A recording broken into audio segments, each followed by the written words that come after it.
Recording in progress.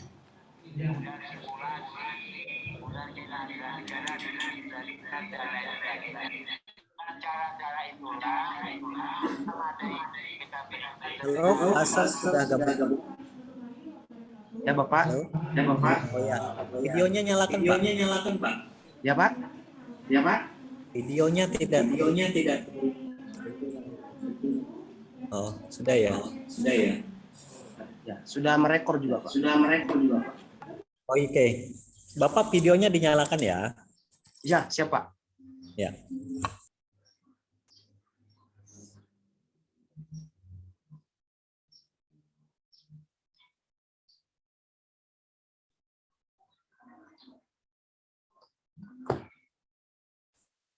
Tolong saya diberi izin untuk merekam.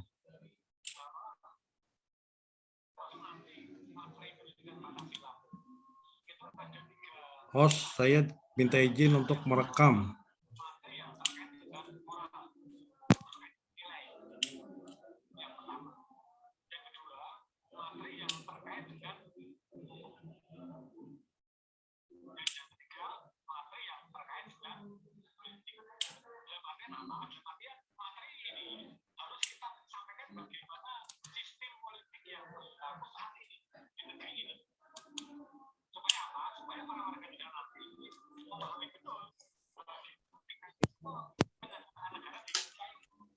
Halo, Pak Sal.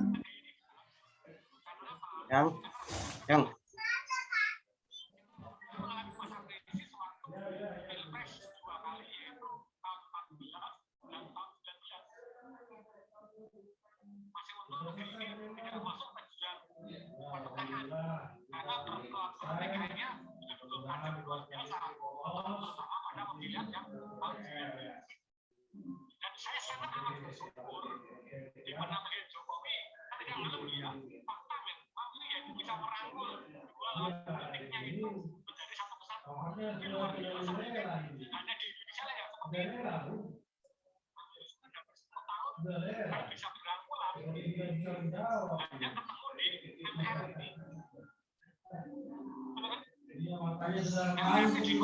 Di Jakarta naik kereta.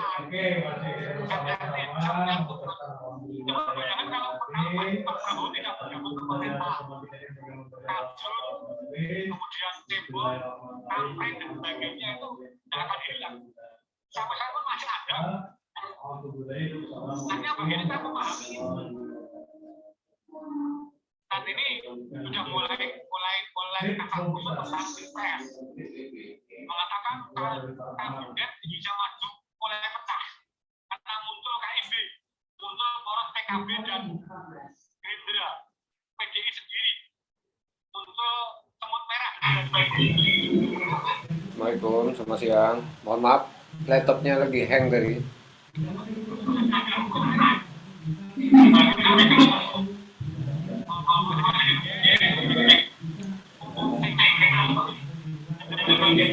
Halo Pasar.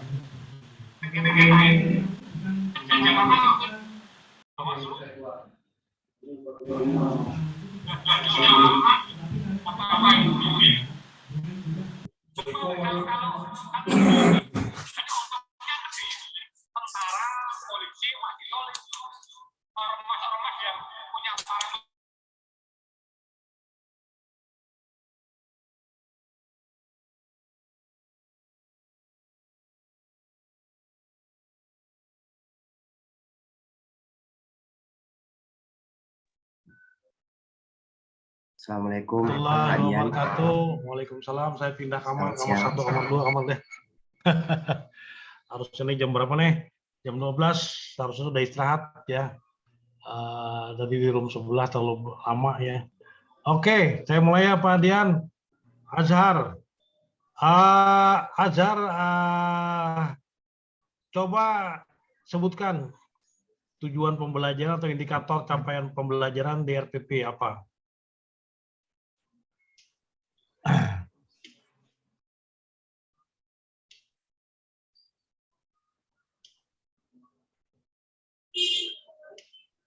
Halo Bapak, suara Bapak enggak dengar Pak? Oh, kedengaran. Ya Pak. Ya, coba. Ya, udah kedengaran Pak, udah. Sudah. Ya Pak. Ini indikator capaian pembelajaran di RPP itu apa saja? Mohon maaf Pak, bisa diulang Pak, mohon maaf sekali. Capaian pembelajaran di RPP itu apa? Ya, capaian pembelajaran Pak itu ada evaluasi Pak, kemudian penilaian, kemudian ada kisi-kisi penilaian Pak, ada rubrik, ada tugas Pak. Tujuan pembelajaran sama nggak dengan capaian pembelajaran? Itu terjemahan dari indikator dan KDKI Pak. Iya, tujuan pembelajarannya apa? Oh ya, bisa saya tampilkan share screen-nya Pak? Enggak, sebutkan aja, saya nggak perlu screen. Oh ya, siap Bapak, siap. Tujuan pembelajaran di RPP saya Pak itu mendiagnosis itu, kemudian ada menganalisis, kemudian ada mengevaluasi Pak. Itu tujuan pembelajaran untuk peserta didik. Itu low atau high gitu? Ya Pak? Low atau high? Itu high Pak, yang hot Pak. C yang berapa? C4 Pak sama C5 Pak. Kemudian untuk psikomotornya keterampilannya itu menggunakan P5 Pak. Kemudian untuk SKAP AM4 Pak sama 5. Ya. Ini sesuai nggak dengan kondisi siswa? Ma, Anda mengajar di mana? SMP, SMA? Saya SMA Pak, SMA 1 Pak. Siap. Cocok aja deh SMA ya. Iya Pak. Oke. Materi ajarnya apa? Materi ajarnya Pak tentang hak dan kewajiban Pak. Hak dan kewajiban warga negara Pak. Kalau materi itu diajarkan supaya bermakna, bagaimana caranya? Iya Pak, baik. Jadi saya nanti insya Allah ketika melakukan pembelajaran, saya akan pertama memberikan dulu materi Pak, memberikan materi bareng 10 menit, 15 menit untuk sedikit memberikan stimulus kepada peserta didik. Kemudian yang kedua adalah saya meminta menganalisis tentang pengingkaran hak dan kewajiban warga negara di Indonesia. Untuk supaya bermakna Pak, maka insya Allah karena saya menggunakan project based learning Pak, jadi saya akan memberikan project atau tugas project kepada siswa peserta didik untuk menghasilkan karya di materi pengingkaran hak dan kewajiban warga negara Pak. Seperti itu Pak. Apa cocok hak dan kewajiban warga negara diajarkan dengan project based learning? Menurut saya Pak cocok karena untuk hak dan kewajiban Pak ada contoh-contohnya Pak. Pertama hak, misal hak kita untuk hidup, hak kita untuk bekerja, hak kita untuk melakukan pendidikan, kemudian kewajiban kita adalah melindungi bangsa dan negara dari ancaman-ancaman. Jadi proyeknya nanti Pak itu berbentuk video Pak, role playing, akan bermain peran Pak antara hak dan kewajiban itu Pak. Kita mengutamakan hak atau kewajiban? Siap. Kenapa Pak? Kita mengutamakan hak atau kewajiban? Dua-duanya Pak, mengutamakan hak dan kewajiban Pak. Mengutamakan kewajiban atau hak? Saya mengutamakan kewajiban Pak. Kewajiban. Ya. Iya. Kenapa kira-kira jadi mengutamakan kewajiban? Artinya karena kita hidup di negeri yang penuh dengan undang-undang aturan ini, kemudian keragaman, maka kita berkewajiban untuk menjaga negeri ini dari ancaman apapun, dari luar maupun dari dalam. Hak kita? Ya Pak. Hak kita? Hak kita adalah ya kita berhak untuk hidup di negeri ini, kemudian hak kita berhak untuk menempuh pendidikan, hak kita untuk berkeluarga, seperti itu Pak. Kalau kita ditindas, masih mengutamakan kewajiban. Kalau kita ditindas, masih mengutamakan kewajiban nggak? Kalau di Diknas Pak? Iya, kalau ditindas, dibunuh, hartanya dirampas, tanahnya dirampas. Pak, kita berbicara masalah haknya Pak. Ya, penelitian saya begitu ya. Siap. Jadi penelitian saya itu pada awalnya dia mengutamakan kewajiban. Siap. Tapi setelah lingkungan alamnya dirampas, Oh iya. tidak ada lagi kewajiban, hak. Siap Bapak. Kita Siap. selalu membicarakan bahwa hak dan kewajiban warga negara, tapi hak dan kewajiban negara tidak dibahas dalam PPKN itu. Siap Bapak.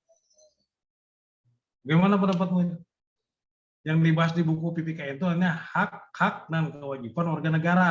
Siap. Tapi hak-hak dan kewajiban negara tidak dibahas. Kenapa kira-kira?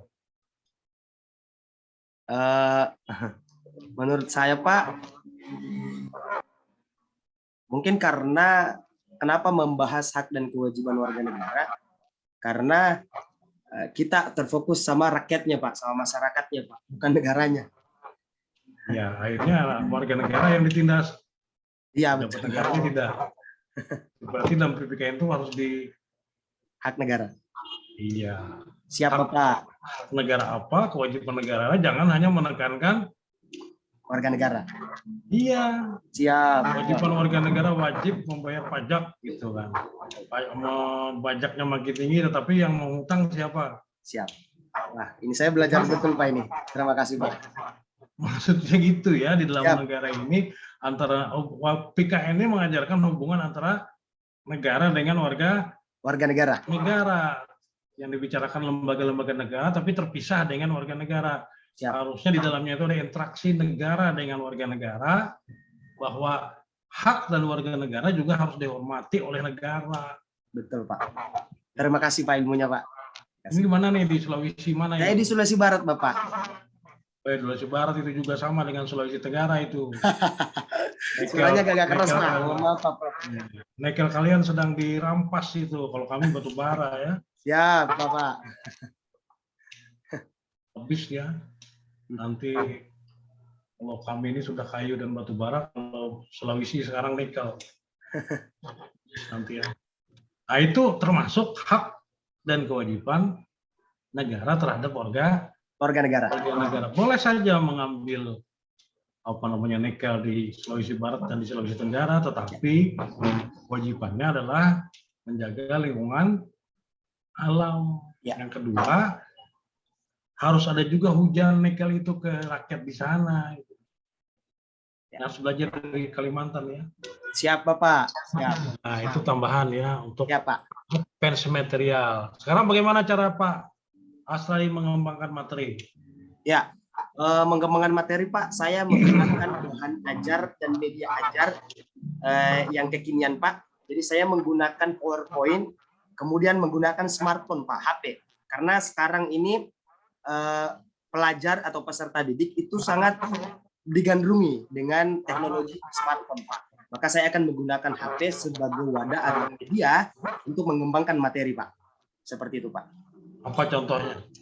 Contohnya Pak, saya membuat aplikasi Pak, aplikasi ITC. Aplikasi ITC itu berbasis game. Jadi gamenya nanti itu tinggal misalnya kalau hak dan kewajiban, kita tinggal klik, misalnya di smartphone kita tinggal klik hak, maka muncul pengertian dan contoh-contohnya Pak.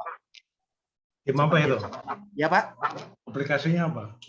aplikasinya ITC Pak. Waktu 2 bulan yang lalu kami adakan pelatihan, ada pelatihan dari pemerintah, Diknas, kami ikuti itu dan alhamdulillah sedikit banyaknya kami tahu pembuatan itu Pak.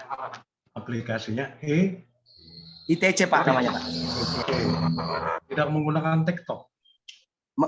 Menggunakan laptop untuk mendesain Pak, tetapi kita untuk softwarenya kita kirim ke HP Pak. Jadi Ya, anak-anak oke. bisa menggunakan. Oke. Ini ada dua ya. Siap, Ada dua RPP ya. Siap, RPP Pak. satu problem based learning, RPP yang kedua PG Project, Pak. Project Bell. Kalau problem based learning itu teori belajar apa yang digunakan? Atau teori belajar mengajar apa landasannya? saya landasannya Pak konstruktivisme Pak. Kenapa? Karena itu sesuai dengan abad ke-21 dan sesuai dengan K13 Bapak untuk istilahnya membangun kreativitas peserta didik, bagaimana dia berpikir kritis, bagaimana dia menganalisa, bagaimana dia mencipta Pak. Seperti itu Pak. Pengertian konstruktivistik itu apa? Konstruktivisme itu adalah pembelajaran yang mengutamakan pembentukan karakter dan pikiran yang kreatif dan kritik Pak. Jadi dasarnya ya Pak. Berbasis apa? Dia berbasis hot, Berdasarkan Pak. apa? Hotnya atau hot itu dasarnya apa? Kan konstruksi itu membangun. Ya, Pak. Siap. Membangun itu dasarnya apa? Dasarnya dari 3 aspek penilaian, Pak. Afektif, kemudian Dasar konteks itu kan menumbuh kembang, ya, menumbuh kembangkan. Nah, dalam menumbuh kembangkan itu ada dasarnya. Ya. Dasarnya apa? Dasarnya dari ini, Pak. Mungkin dari SKL, Pak. Kamu belajar di mana nih? Di mana nih? Di Sulawesi? Ya, Pak. Barat, Mamuju, Mamasa. Saya Pololi Mandar, Bapak. Tapi saya tugasnya di Mandar. Nah, membangun konsep itu harus berbasis kearifan. Oh, karyawan lokal, Pak. Siap, Bapak. Nah, Siap. begitu. Siap, siap. Dasarnya kearifan lokal, kemudian dikembangkan dengan pembelajaran. Materinya apa tadi? Materinya apa nih? Hak dan kewajiban, Pak. Nah, Hak hak dan dan kewajiban. Suku apa banyak di sana? Ya, Bapak. Mandar. Mandar, Bapak. Ya, siap. Mandar, Bapak. Banyak. Hak dan kewajiban itu coba kamu eksplorasi di budaya membayar uang panai. Ya, Bapak. Siap. Enggak, itu bagaimana? Konstruksi bisnis berbasis uang panai. Ya. Dalam pembelajaran ini kan hak dan Kewajiban, Pak. kena enggak? Itu hak dan kewajiban dalam konteks membayar uang panai itu sesuai enggak dengan sekarang? Ya, kalau berbicara masalah kearifan lokal, Pak, kebudayaan hak panah, uang panah itu sebenarnya kalau secara logika maka dan agama, Pak, bahwa kebudayaan uang panah itu pada dasarnya tidak sesuai dengan agama, Pak. Karena agama mengajarkan pernikahan itu adalah pernikahan yang paling baik itu adalah yang kecil biayanya. Enggak. Bisa Nah. nggak diangkat itu dalam materi PKN dalam konteks hak dan kewajiban? Mungkin bisa saja, Pak.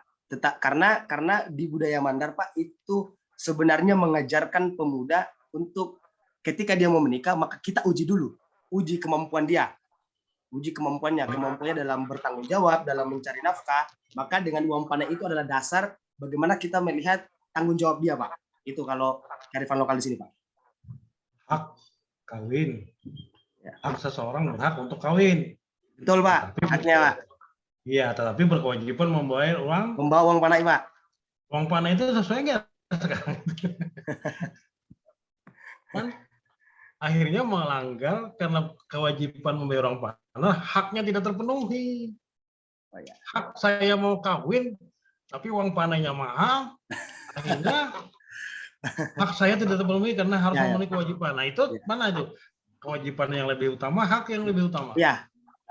Baik, Pak. Jadi seperti yang saya tadi sebutkan dari awal bahwa memang secara logika itu tidak etis, Pak. Tetapi di kebudayaan di sini, Pak, itu mempercayai bahwa haknya untuk menikah, maka dia punya kewajiban dulu. Dia punya kewajiban dulu untuk membuktikan dirinya apakah dia layak menikah atau tidak. Seperti itu, Pak. Karena di Sulawesi Barat termasuk salah satu provinsi pencetak pernikahan dini, Pak. Maka sekarang ini sekarang ditingkatkan lagi, Pak. Wacana uang panah itu, Pak, ada standarnya, Pak, sekarang. Nah, Iya, Pak. Menyesuaikan kewajiban dengan Ya. hak. Iya, Bapak. Siap, Bapak. Itu disebut dengan pembelajaran Konstruktivis. menumbuh kembangkan berbasis akar. Ya, siap, Bapak. Pembelajaran Siap. kita sekarang ini kan kebanyakannya tidak berbasis akar. Oh iya. Siap. Iya, orang Mandar lupa dengan lautnya. Ya, Pak. Orang Banjar nih lupa dengan sungainya. Ya, Pak. Ya, Pak. Lupa dengan pertaniannya. Lupa dengan cara mengendalikan gelombang menurut orang Mandar. Ya, Bapak. Siap. Keunggulan itu harus tetap menjadi akar untuk konstruksi. Topiknya hak dan kewajiban. Saya kira cukup, Pak Dian. Siap, Bapak. Terima kasih, Bapak. Harusnya kita istirahat nih, Pak Dian. Terima kasih, Pak. Iya, 12 silakan Pak Dian. Ya, sebenarnya saya sudah cukup saja dari apa yang sudah ditanyakan oleh Prof. Sarba ini tadi udah mengetahui bagaimana kompetensi yang dimiliki oleh saudari Asrar Hajari. Tapi paling tidak saya mau tanya saja satu untuk penutup dari kegiatan ujian komprehensif oleh saudara Asrar ya. Ya, Pak. Asal dari Sulawesi Barat, Pak. Barat ya. Nah, saya mau tanya tentang RPP itu kira-kira dalam pembelajaran abad 21 ini sebaiknya yang seperti apa? Ya, Pak. Terima kasih, Bapak. Mohon izin di RPP dengan abad 21 mengacu pada BPK, kemudian HOTS, pendidikan BPK-nya, Pak. Hostnya sampai ke C4 sudah cukup ya? Iya, siap, Pak. Bekal di era abad 21. Iya, Pak. Menurut Anda? Padahal cuma analisis ya, Iya, Pak. C4 itu. Analisis, Pak. Sudah cukup tidak di era abad 21? Harus ada C5-nya, Pak, harus ada C5-nya, Pak, mencipta, Pak, untuk evaluasi pemerintah, Pak. Kemudian C6-nya, Pak, itu untuk evaluasi pemerintah. Kemudian C6-nya, Pak, itu untuk mencipta, Pak, hasil dari analisis yang tadi, Pak. Jadi sebenarnya sepakat saja juga mestinya sampai mencipta gitu ya. Iya, Pak. Betul. Kemampuan yang dimiliki. Tapi kondisinya memang di daerah-daerah itu hanya sampai kepada C4, Pak. tahap C4. Iya, Pak. Baik, terima kasih Saudara Asrar. Siap, Bapak. Terima kasih. Ya, bertemu dengan Anda. Wassalamualaikum warahmatullahi wabarakatuh. Waalaikumsalam warahmatullahi Oke, Prof. wabarakatuh. Kita istirahat dulu. Terima kasih, Bapak. Saya sudah bisa izin lift, Pak. Siap, Pak.